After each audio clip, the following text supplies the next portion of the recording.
Okay, so recently I've been watching a bunch of Thousand Year Blood War reactions because I need the validation that funny online man likes what I like. And I also need to live vicariously through their bombastic expressions because I've lost the ability to feel. Thing is, I've noticed a lot of them don't pick up on the subtleties of the episodes, or at least they don't comment on them. And I've been needing to gush about episode 29 to someone since I don't have anybody else to gush to, as either my friends do not watch Bleach, they do not watch anime, or they've left me because of the Left 4 Dead incident. Now, there are a lot of things that this episode brings up, so let's get the main ones out of the way. One, Aizen is back, the author of Bleach himself. He has re-entered the fray. Two, a whole bunch of implications about the Soul King, his limbs, and Yuha's almighty. And three, Chad punches Yuha. With that out of the way, I wanted to praise how well this episode captures the brotherhood between Shunsui and Jushiro while juggling everything else that's going on, because I haven't seen anyone else mention it. Now, we've known since his intro that Jushiro has been a kindly old fellow who doesn't want for conflict. We see with a very slick disarming counter into a handshake that even from childhood he's been a peaceful person. Now, I'd like to say that afflicted with his disease and understanding his circumstance, he understands the value of life. And in the next scene, which might be one of my favorites, it characterizes both Shunsui and Jushiro so efficiently. So what we see is the two of them sparring as students of the academy under Yamamoto and Unohana. And every time Jushiro suffers from his sickness, Shunsui capitalizes on it to try and gain the advantage instead of letting up. Treating Jushiro as an equal earns him his respect. By the way, the scene of them going through the hallway of trees throughout the seasons is just perfect, and I'm really glad that we got that. Now, just before he commits himself to Mimihagi completely, Jushiro reminds Rukia that there are two types of battles. And this is probably one of my favorite callbacks in Bleach, and I'll be honest, I don't remember if it was even in the manga, but it really hit hard during this scene. He didn't even need to finish it. He knows that Rukia understands what he's taught her, and if you've been paying attention, then you would too. Figured I'd jump in here because there are a couple of things that I wanted to add, and I did consider putting on my black shirt and pretending it was part of the same recording through the magic of editing, but I can't really be bothered, so you can just have me in a cat hair covered t-shirt instead. The first thing I wanted to get at was that the significance of this callback, obviously I told you is my favorite, not just for me, but for Rukia, right? So consider that the first time the two battles thing was mentioned was during the Grand Fisher fight, and I would argue that that counts as the first major battle in Bleach. I just bumped my table and everything's shaking. The Soul King is dead, that's why everything's shaking. What I was getting at was that this is probably the most significant callback in Bleach, probably second only to Chad's abuelo.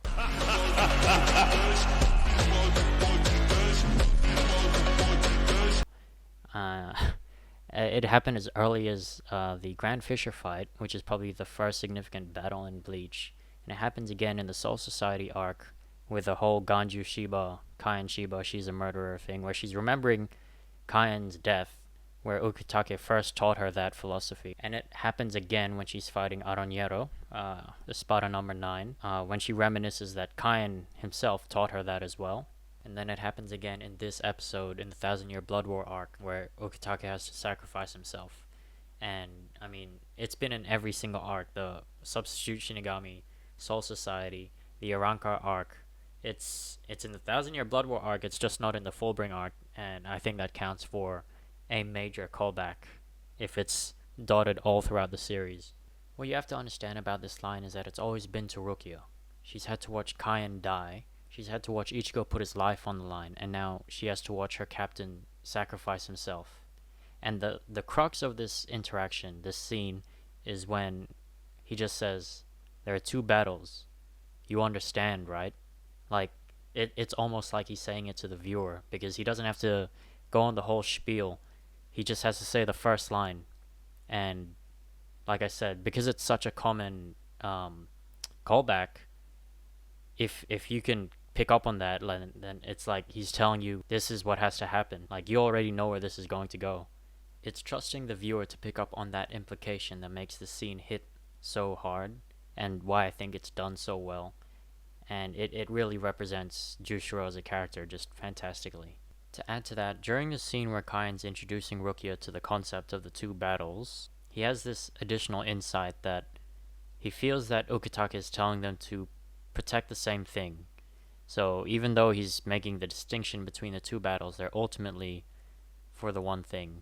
And I think that that summarizes the philosophy quite well. And I mean, it's ironic, rather, it's fitting that it's coming from his lieutenant, because he's the closest to Jushiro. We see that in that episode as well, when he's talking to Central 46. Point on that later. What I'm getting at is that for Jushiro, your life and your honor are equivalent. To have no honor is to have no life. Consider the fight where Ichigo's against Grand Fisher, and if he didn't take that on his own, then even if he survived, what remains of him, it wouldn't be the same Ichigo. And the same with Kaien. If he didn't jump into the fray to avenge his wife, it would be the same thing. Like, they wouldn't be the same person afterwards. They'd lose their honor and they'd be someone else. So to Jushiro, he sees that, and that's his philosophy entirely. On that point about Central 46, I don't know how many people picked up on this, but when we saw that flashback of Jushiro telling them that he didn't need a lieutenant, he gave them the line, "The power to appoint a lieutenant lies with that squad captain. It was your people that decided that." And I don't know if anyone remembers this, but way back in the first Corps, when Kyoraku became head captain, he asked for 2 lieutenants, Okakiba and Nanao Issei, and he said those exact same words to Central 46.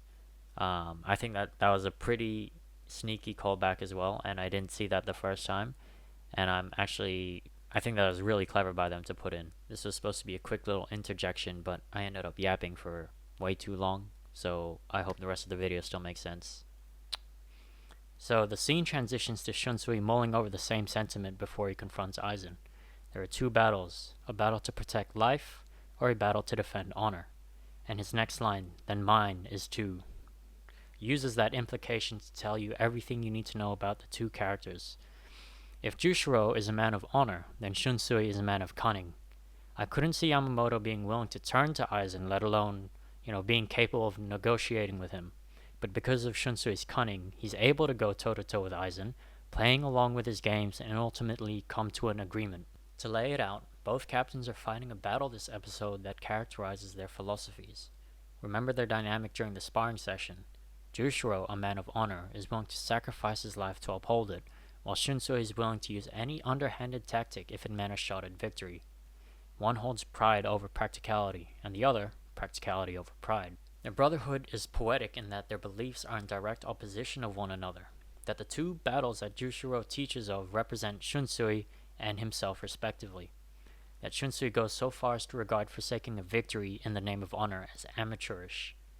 Now, these 2 men are opposite sides of the same coin and somehow find themselves to be best of friends despite that.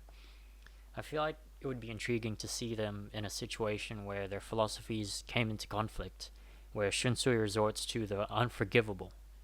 Would this drive them apart? Or maybe I've just been too into Transformers 1, which you should go watch.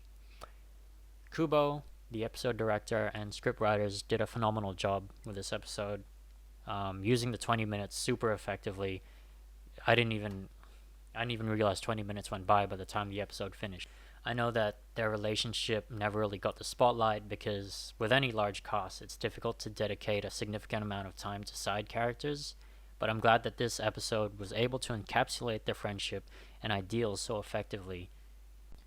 I just wish we got more of them. If you are anime only, click off right now.